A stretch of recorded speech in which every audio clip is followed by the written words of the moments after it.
नमस्ते class 10th social science का chapter पढ़ाई कर रहे हैं हम लोग। ठीक, एक सेकेंड।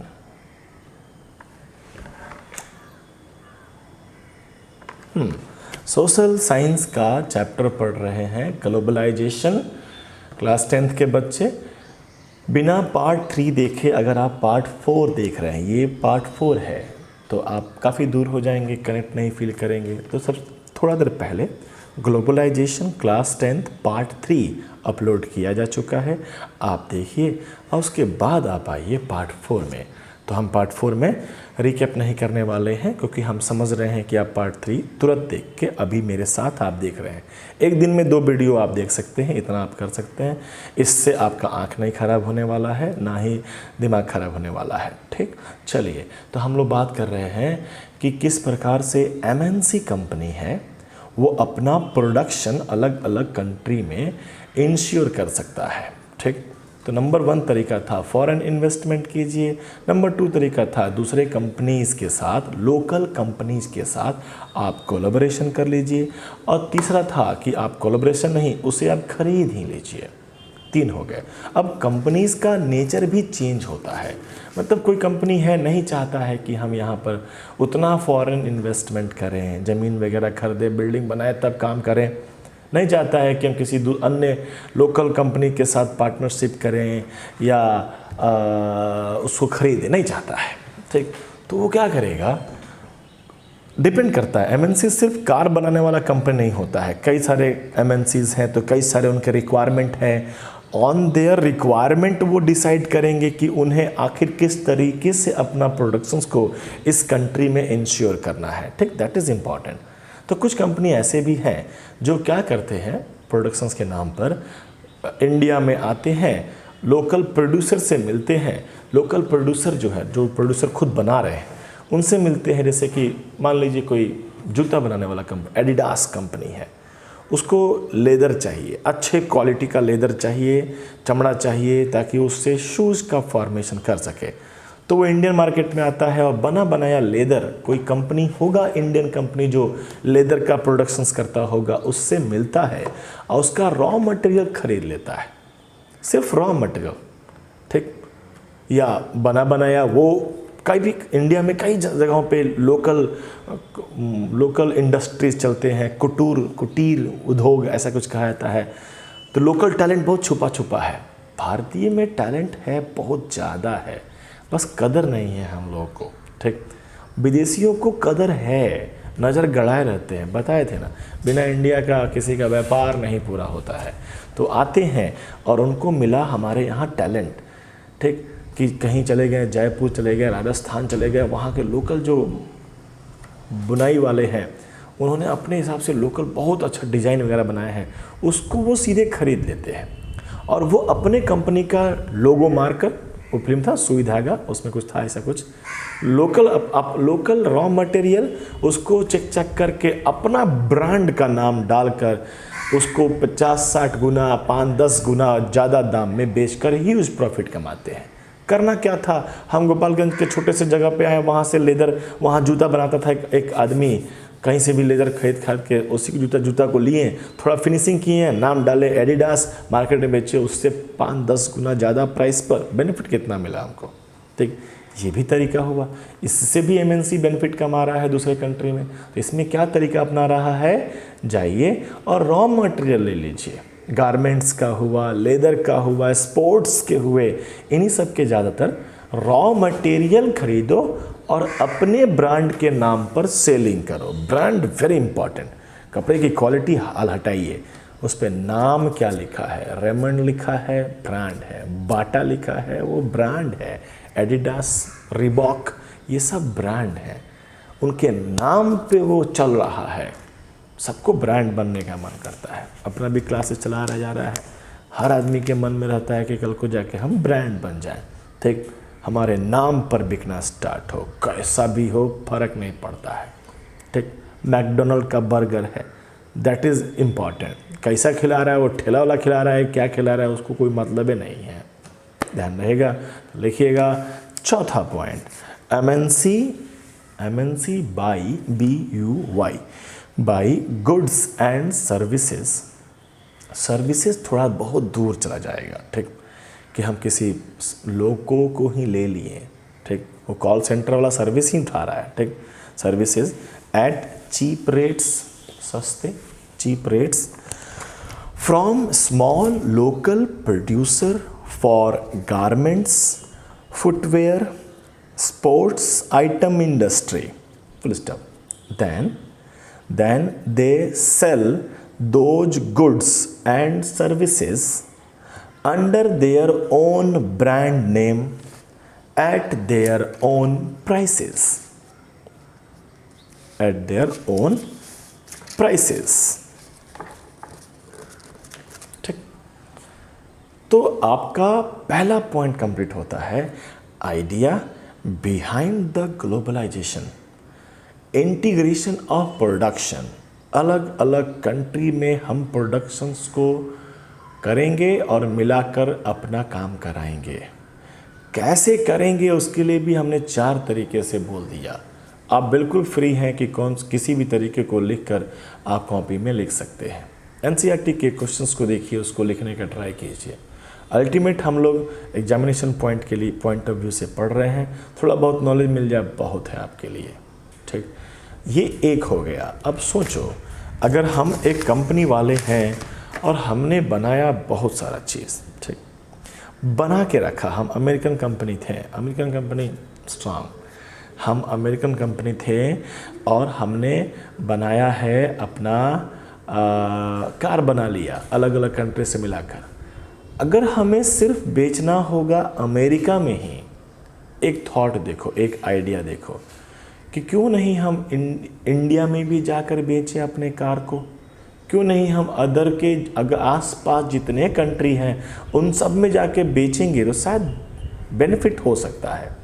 सोचो, मेरे एक प्रोडक्ट के लिए 10 लोग हैं, 10 लोग आते हैं, देखते हैं, उन 10 में से किसी 1-2 को मन आया कि खरीद लेते हैं, ठीक, बिकने का रेट।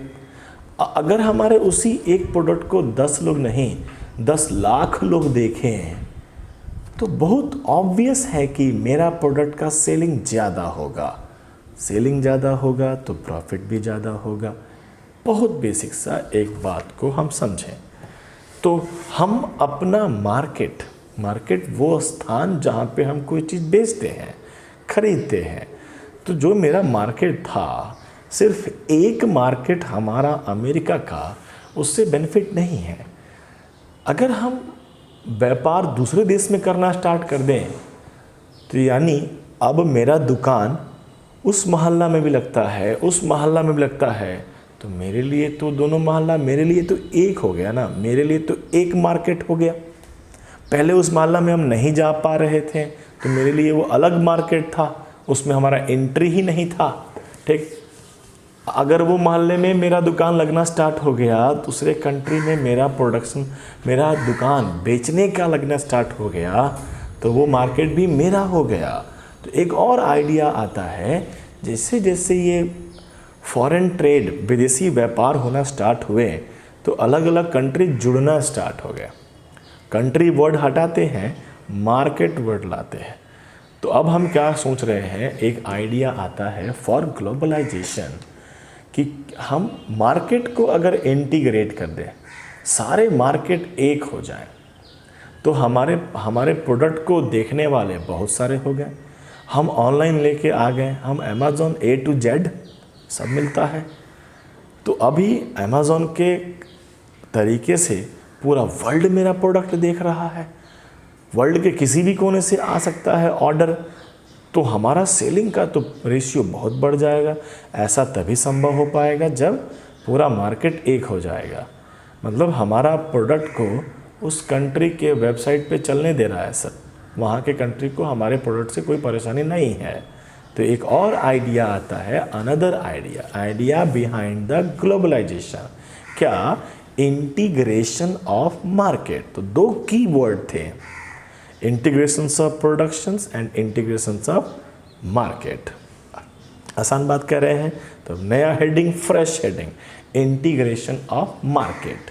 और उसमें अपना पहला बात बन जाएगा कि फॉरेन ट्रेड होने से कंट्री नज़दीक आता है। ठीक, तो हेडिंग रहेगा इंटीग्रेशंस ऑफ मार्केट।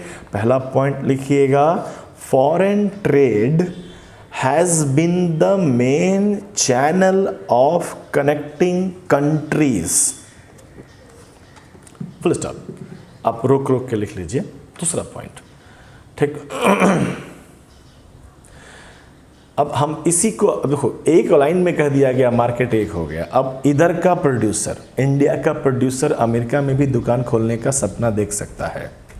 ठीक, एक इंडियन का, अमेरिका का कंपनी इंडिया में भी दुकान खोल सकता है, अपना प्रोडक्ट को बेच सकता है। लोकल प्रोड्यूसर डोमेस्टिक यानी अपने घरेलू मार्केट से बाहर निकलकर काम करें। That is the motive of integration of market, कि मार्केट को इंटीग्रेट कर दिया गया है, यानी कोई भी प्रोड्यूसर कहीं भी जाकर बेच सकता है। ये पॉइंट भी आ गया। अब हम इस पॉइंट को सिर्फ लिखने के लिए 2-3 पॉइंट लिखवा रहे हैं। ठीक, कि फॉरेन इन्वेस्ट जो प्रोड्यूसर्स हैं डोमेस्टिक मार्केट से बियॉन्ड बाहर निकलने का उनको मौका मिला, होने लगा, तो ग्लोबलाइजेशन होने लगा। लिखिएगा नंबर 2, फॉरेन ट्रेड विदेशी व्यापार creates an opportunity for the producer to reach